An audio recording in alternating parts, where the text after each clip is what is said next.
반갑습니다. 오늘은 냉수 한 그릇이라는 제목으로 말씀을 드리겠습니다. 마태복음 10장 42절에 또 누구든지 제자의 이름으로 이 작은 자 중 하나에게 냉수 한 그릇이라도 주는 자는 내가 진실로 너에게 이르노니 그 사람이 결단코 상을 잃지 아니하리라 하시니라. 예수님이 제자들을 이 세상에 보내시면서 하신 말씀이 마태복음 10장에 기록이 되어 있습니다. 오늘 그 말씀 중에 하나가 냉수 한 그릇이라도 주라 라는 말씀입니다. 누구든지 제자의 이름으로 주라고 말씀하십니다. 제자의 이름으로 주라고 하는 것은 우리가 예수를 믿는 자로서 그 주는 행위가 우리의 신분을 나타낸다는 말입니다. 예수를 믿는 사람은 받는 사람에서 주는 사람으로 전환이 되는 사람이다. 이렇게도 말씀해 볼 수 있겠습니다. 주는 인생이 복된 인생이라 하는 것이죠.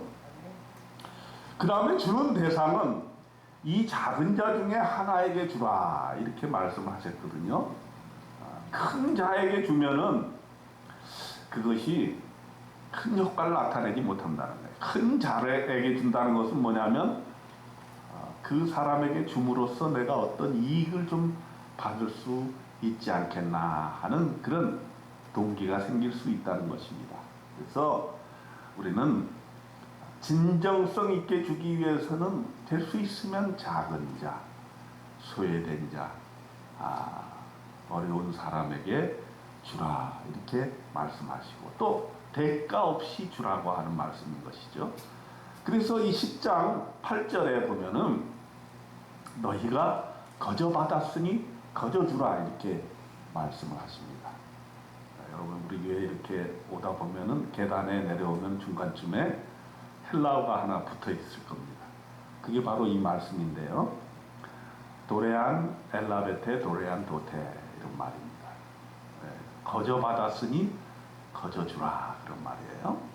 우리 유식하게 한번 헬라 한번 해볼까요? 따라합시다. 도레안 엘라베테 도레안 도테 거저 받았으니 거저 주라.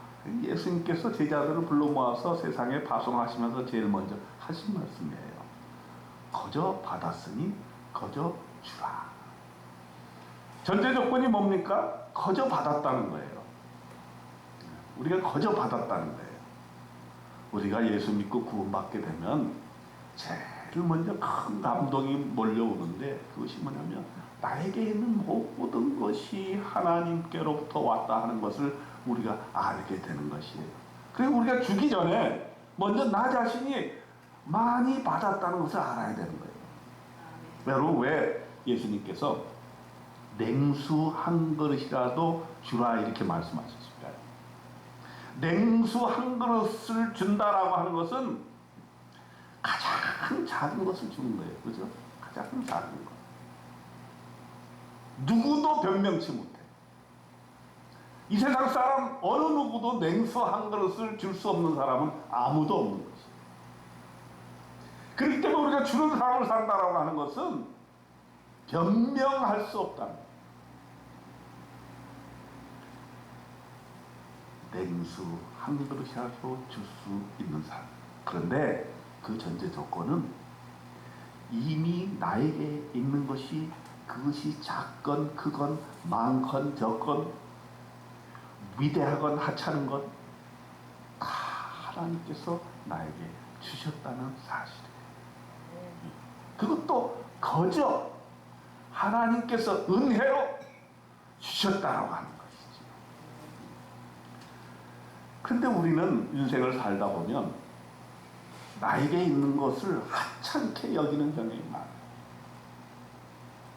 그렇기 때문에 우리는 기도할 때마다 하나님 주세요, 주세요, 주세요 계속해서 움켜쥐기 위해서 기도를 하는 그것이 우리 인간의 연약한 모습입니다. 그런데 예수님께서는 제자들에게 말씀하시되 너희는 이미 받았으니까 더 이상 받을 생각을 하지 말고 주라라. 주라. 주는 인생을 살아라. 냉수 한 그릇부터 시작을 해라. 우리가 주지 못하는 이유 두 가지 핑계가 있어요. 하나는 내가 무슨 줄 자격이 있습니까? 나는 뭐 부자도 아니고 내 재산이 많은 것도 아니고 가진 것도 없는데 내가 어떻게 다른 사람에게 줄 수 있겠습니까? 이게 우리의 핑계입니다. 근데 예수님께서는 그걸 깨뜨리시는 거예요. 너희는 이미 받았다. 그래서 우리가 믿음이 깊어질수록 우리는 이렇게 기도할 수밖에 없어요. 주님, 나에게 주신 것이 너무나 많습니다. 이제 그만 주시옵소서. 우리가 기도할 때 그렇게 기도했으면 좋겠어요. 하나님 이제 그만 주세요. 하나님 그만 주세요. 내 은혜가 넘치나이다. 이제 그만 주세요. 하나님. 그래서 하나님 앞에 우리는 우리가 이미 하나님께로부터 받은 것을 헤아려보고 그것을 깨닫는 능력을 기도함으로써 우리가 알아야 된다. 내가 하나님께로 받은 것이 얼마나 크고 놀라운 것인지를 우리가 받아야 될 것입니다. 우리가 구태여 헤아려 보지 않더라도 하나님께서 우리에게 건강 하나만 주신 것만 해도 얼마나 감사한 일인지 모르겠습니다. 하나님의 은혜 아니면 우리가 이렇게 두 발 걸어서 이 자리에 나와서 예배 드릴 수 있겠습니까? 하나님의 허락 없이는, 하나님의 은총 없이는 우리가 하나님 앞에 이렇게 예배 드릴 수 있는 놀라운 특권을 가질 수가 없는 것입니다. 지금 이 시간에라도 하나님께서 부르시면 우리는 가야죠. 가야 돼요. 그러나 하나님께서 뜻이 있으셔서 우리에게 오늘 하루를 또 선물로 주셔서 너 오늘 하루 더 살아라. 이 땅에서 한번 좀 살아라. 그런데 그 사는 것이 어떻게 살아야 될 것이냐?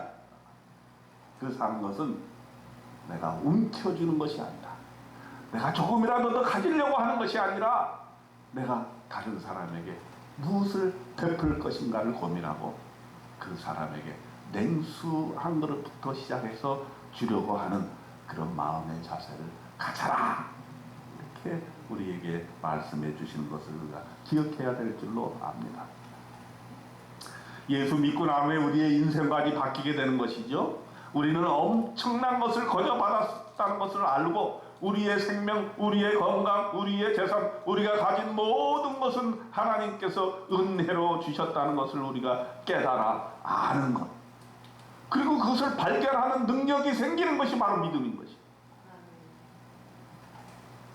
우리가 나에게 없는 것을 하나님께서 달라고 해서 없는 것을 갖게 되는 것이 능력이 아니라 이미 하나님이 나에게 주신 것을 그전에는 몰랐는데 하나님의 은혜로 말미암아 우리가 그것을 깨닫게 되고, 하나님께서는 다른 사람에게 없는 어떤 그 무엇을 나에게 주셔서 이것으로 인해서 하나님께 영광을 돌리려고 하시는 것이구나. 이렇게 우리는 우리의 인생관이 바뀌어지게 되는 것이고, 그 깨닫는 능력을 우리가 갖게 되는 것입니다. 그리고 오늘 이 말씀은 세 가지 포인트가 있다는 것을 우리가 볼 수가 있어요. 누구든지 제자의 이름으로 이 작은 자 중 하나에게 냉수 한 그릇이라도 주라 하는 거예요. 그러니까 작은 자 중 하나에게 주라라는 거예요. 여기 포인트가 작은 자입니다. 작은 자. 우리의 섬김의 대상이 큰 자가 아니라 작은 자라는 거예요. 큰 자를 섬기게 되면 떡고물이 떨어지지 않습니까? 그죠? 네. 데스마에 때는 높은 지위에 있는 사람 옆에 붙어 있으면 자기도 같이 높아지죠. 또 조금 더 부유한 사람 옆에 있으면 자기가 어느 정도 혜택을 받을 수 있을 것입니다. 그것이 인생의 논리인 것이죠. 그러나 성경은 우리에게 작은 자에게, 예수님은 우리에게 작고 소외된 자에게 가라 이렇게 말씀하시는 것인데, 우리가 믿음의 깊이가 생길수록 우리는 큰 자를 찾아 헤매는 것이 아니라 어떻게 하면 작은 자를 도울 수 있고, 어떻게 하면 더 가난한 자에게 가야 되는가, 어떻게 하면 더 소외되고 어렵고 아픈 사람에게 우리가 갈 수 있는가를 고민하는 것. 이것이 바로 우리의 태도가 되어야 될 것입니다. 소외된 자, 병든 자, 갇힌 자, 아무도 관심을 갖지 아니하는 자는 우리가 그런 사람들을 찾아가야 되고 그들에 대한 사랑, 연민의 정을 느껴야 하는 것입니다. 그저께 방송에서 난민에 대한 특집을 하는 것을 보았는데, 참 세상에 난민도 많더라고요. 시리아 난민들, 이분들은 자기네들이 그렇게 죄진 것도 없는데 자기가 살던 나라에서 쫓겨나와가지고 겉돌고 또 겉돌고. 우리가 이 갤러리를 하면서 3월 1일 날 시리아 난민 어린이들을 위한 작품을 전시한 적이 있어요.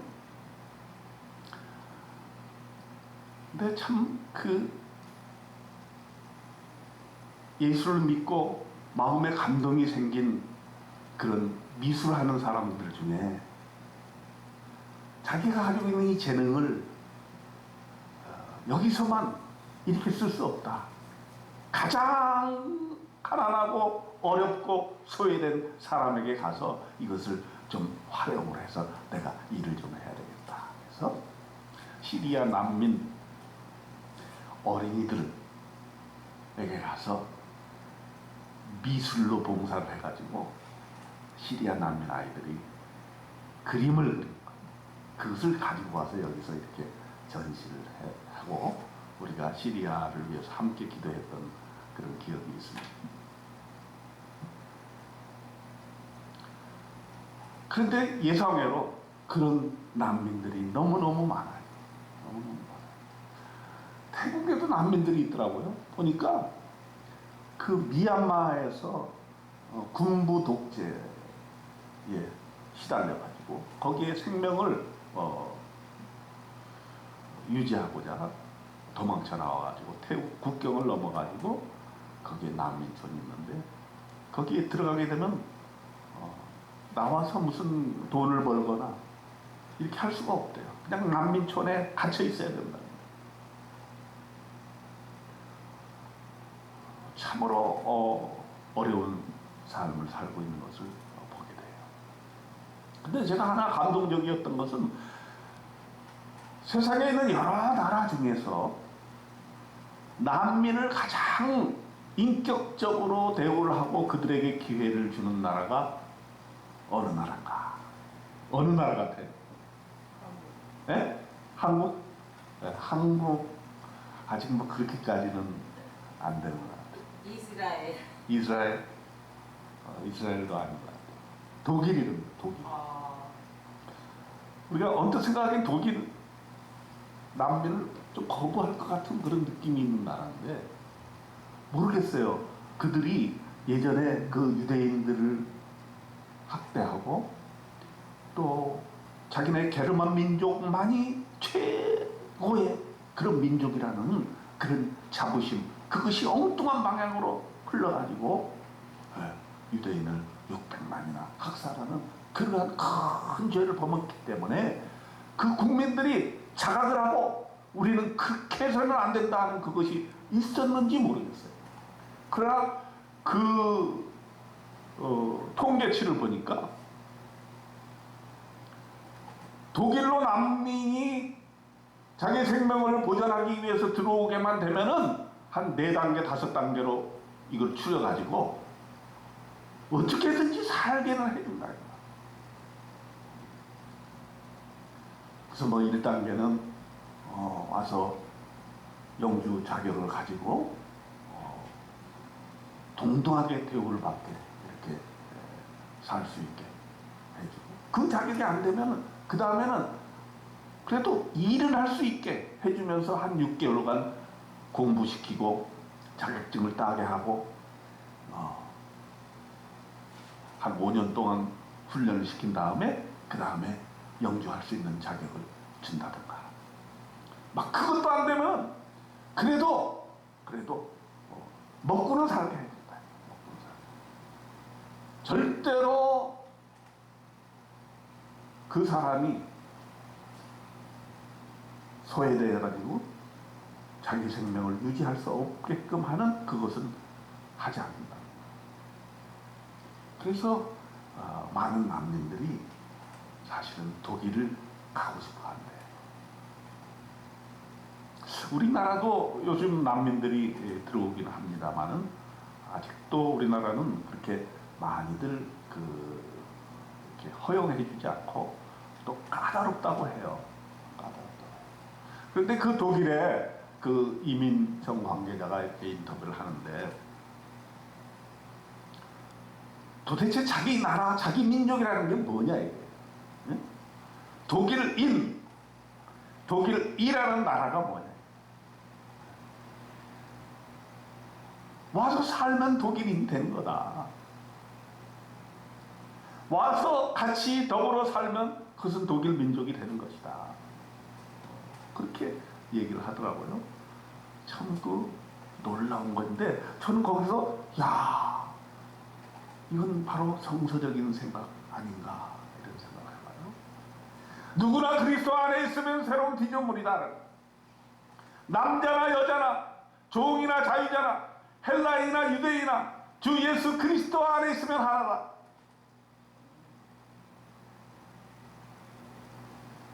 그래서 심지어 다른 나라 사람도 우리가 받아들일 수 있는 거죠.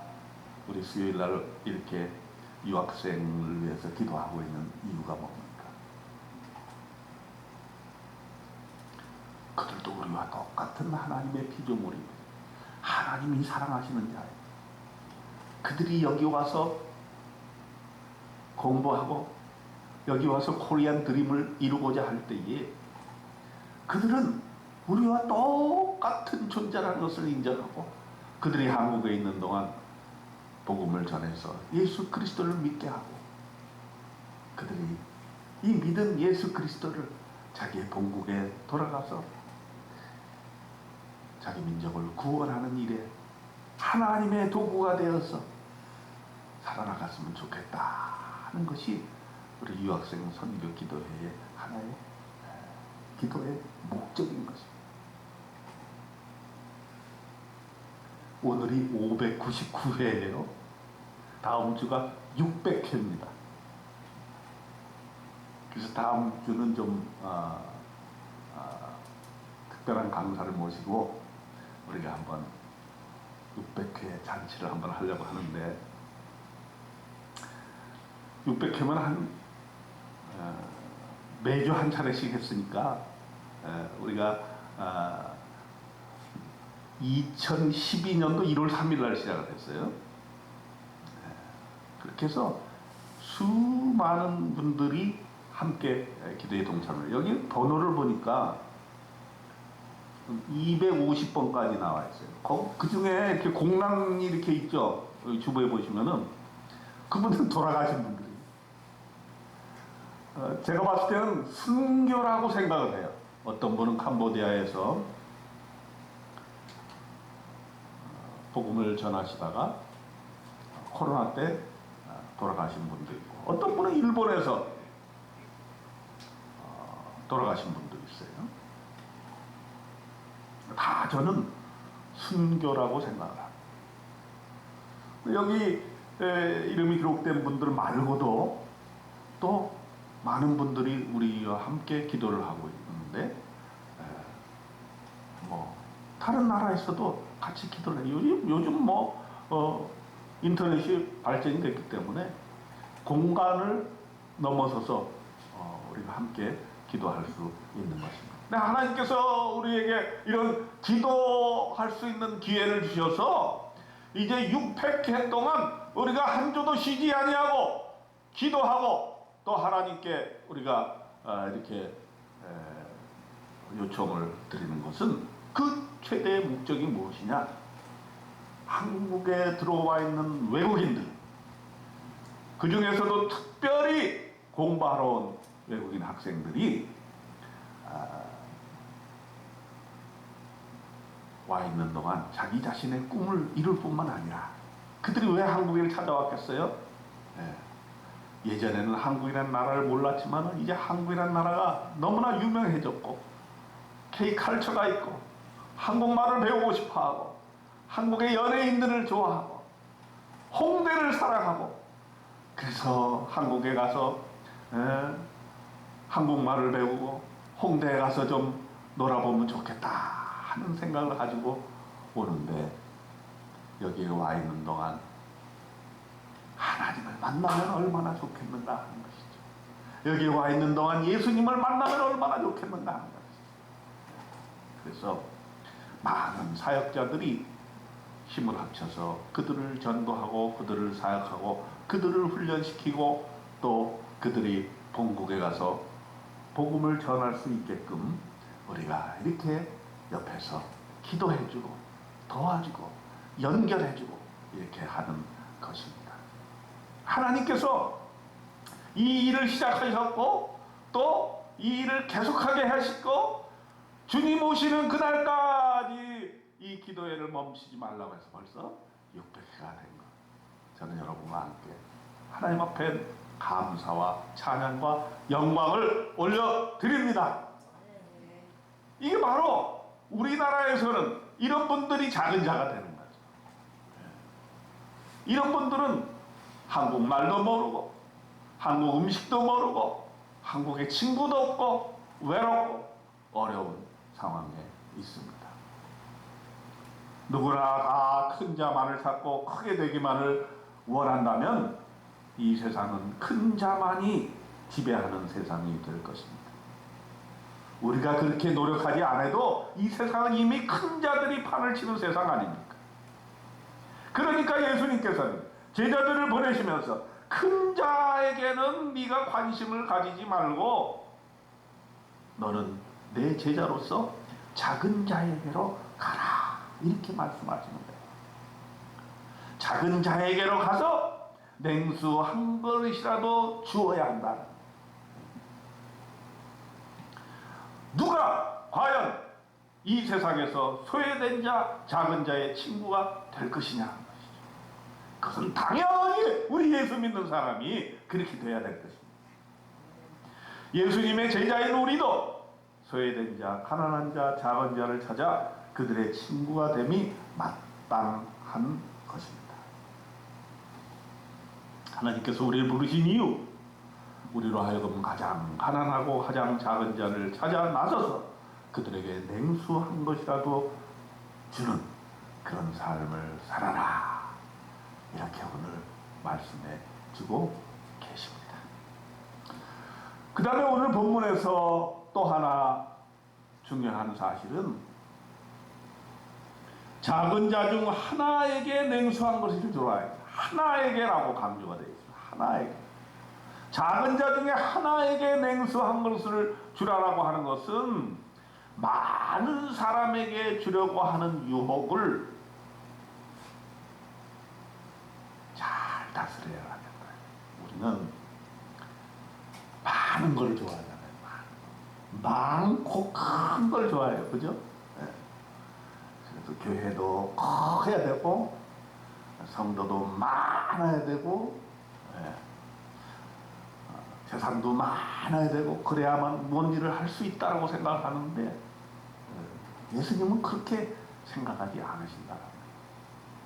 많은 사람을 대상으로 하고 많은 사람에게 베풀게 될 때 그것 뽀대가 나요. 제가 이제 여러 가지 사역들을 하면서 이렇게 되돌아보니까 기업들하고 대기업들하고 이렇게 일을 할 때가 있어요. 예를 들어서 우리가 이제 우리 교회에서 우리 한부모회라는 조직이 있어요. 한부모 가정과 함께 이렇게 사역을 할 때가 많은데 최근에 이제 기억나는 거 하나가 코로나 때에 한참 코로나가 한참일 때에 희망 프로젝트라는 걸 했어요. 코로나가 몰려드니까 모든 사람들이 막 힘에 겨워하고 어려워하고 또 우리 선교사님들도 많이 돌아가셨어요. 코로나 때문에 많이 돌아가셨어요. 그런 상황에서 우리가 무엇을 어떻게 해야 될 것인가 생각하고 있을 때 우리가 코로나 때지만 코로나로 인해서 소외받고 어려움을 당하는 사람들을 우리가 그냥 두고만 볼 수 없다 해가지고 희망 프로젝트라는 걸 한번 해드렸어요. 희망 프로젝트를 하는데 돈이 없잖아. 돈이 뭘 하려면 돈이 있어야 됩니다. 근데 어떤 기업이 후원을 했어요. 그래가지고 이제 가장 어려움을 당하는 분들이 누구냐? 독거 어르신들이에요. 독거 어르신들. 그래서 왜냐하면 코로나 아닌 때에는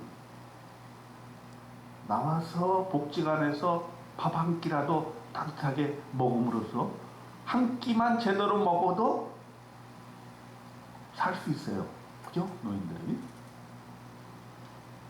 한 끼 제대로 못 먹는 분들도 많아요.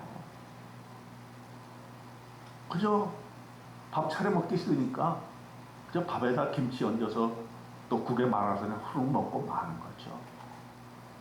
근데 복지관에 가면은 그래도 영양사가 골고루 이렇게 해서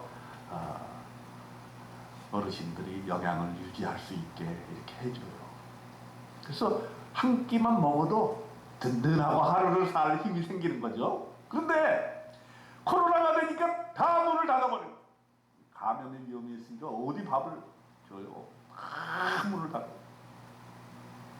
그러니까 어르신들이 어디 가서 밥 먹을 데가 없어요. 그래서 우리 한부모의 엄마들하고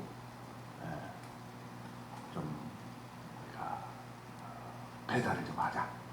반찬 배달을 좀 하자. 이렇게 해가지고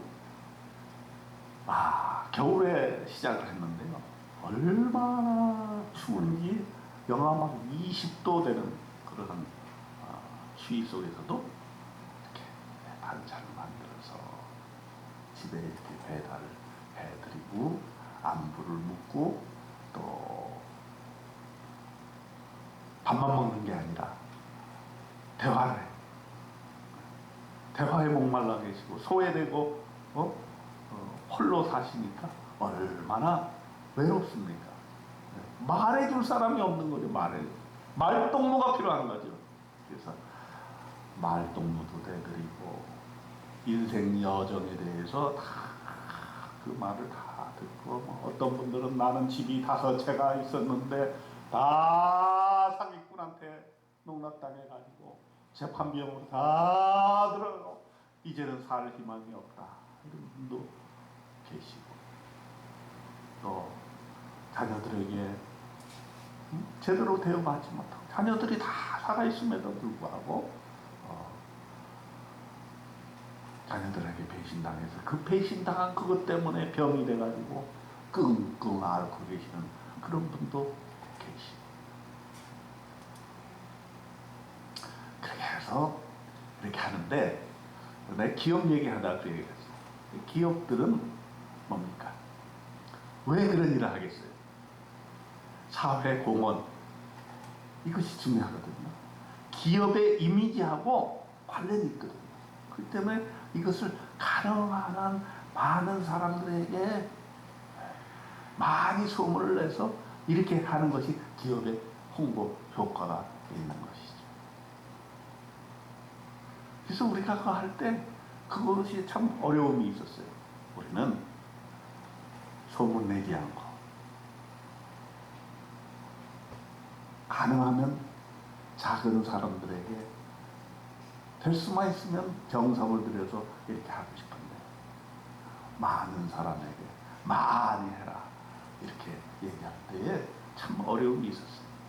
근데 우리 신앙의 원리는 뭐냐 하면 이 세계에 78억의 인구가 있는데 그 인구 중에서 하나님께서 나를 사랑하실 때 나가 하나밖에 없는 존재인 것처럼 하나님께서 사랑하신다는 거예요. 또 예수님께서도 이른 양을 찾으시는데 99마리의 양들이 있지만 그 중에 71마리의 어린 양을 찾고 계시다 하는 것. 그렇기 때문에 오늘 이 본문에서도 하나라는 것에 강조점을 두고 있는 거예요. 우리가 냉수한 것을 줄 때에 그저 많은 사람에게 이렇게 주어가지고 소문을 내고 대단한 것처럼 이렇게 하는 것이 아니라 한 사람의 영혼, 그 한 사람을, 그 목숨을 정말 귀하게 그 한 사람에게 초점을 두어야 된다는 것입니다. 하나님께서 한 사람을 사랑하신 것처럼 우리도 우리의 에너지를 한 사람에게 집중하고 한 사람의 영혼을 사랑하고 한 사람에게 냉수를 줄 때에 그 사람에게 진정한 하나님의 사랑이 가게 되는 것입니다. 마치 이 세상에 그 사람 한 사람만 살아있는 것 같이 한 사람밖에 없는 것처럼 우리가 그 사람을 사랑하라 하는 것이 바로 이 구절의 의미인 것이라고 생각이 듭니다. 여러분, 이 세상 사는 행복이 무엇입니까? 움켜쥐는 데 있다고 생각하십니까? 아닙니다. 성경 말씀은 베풀고 쓰는 데 있다고 말씀하십니다. 우리가 돈을 잘 버는 것도 중요하지만 번 돈을 잘 쓰는 것도 중요합니다. 자기가 쓴 돈, 그것만이 남는 것입니다. 우리가 주님 만날 때 너 냉수 한 그릇 주었니? 이렇게 물어보실 거예요. 성경에 나와 있으니까. 네, 주었습니다. 이렇게 얘기할 수 있었으면 좋겠어요. 냉수 한 그릇을 주지 못한다면 그 돈은 썩을 수밖에 없는 것입니다. 냉수 한 그릇부터 시작하라고 하신 말씀은 예수님이 우리로 하여금 핑계치 못하게 하려는 뜻이 있습니다. 나에게 냉수 한 그릇이 없다는 말입니까? 아닙니다. 나에게는 냉수 한 그릇을 초월하는 너무나 많은 것을 하나님께서는 주셨다는 사실을 오늘 깨닫고 이제 그 부활을 풀어놓을 방법을 고민하시기를 바랍니다. 우리가 하늘나라 가게 될 때 우리는 아무것도 가져갈 수 없고 이제 가지고 있는 것을 쓸 때가 되었습니다. 쓰는 행복, 베푸는 축복, 가장 작은 자에게 오늘 베푸시는 놀라운 기적이 오늘 저와 여러분에게 일어나시기를 주님의 이름으로 축원드립니다. 기도하겠습니다. 하나님 아버지, 냉수 한 그릇이라도 주는 사람이 되게 하시옵소서. 움켜쥐지만 말고 베풀고 섬기는 사람이 되게 하여 주시옵소서. 거기에 우리의 행복이 있고 거기에 우리의 삶의 의미가 있다는 것을 깨달아 알고 멋지게 쓰고 죽는 인생 되게 주님 도와 주시옵소서. 예수님의 이름으로 감사 기도 드립니다. 아멘.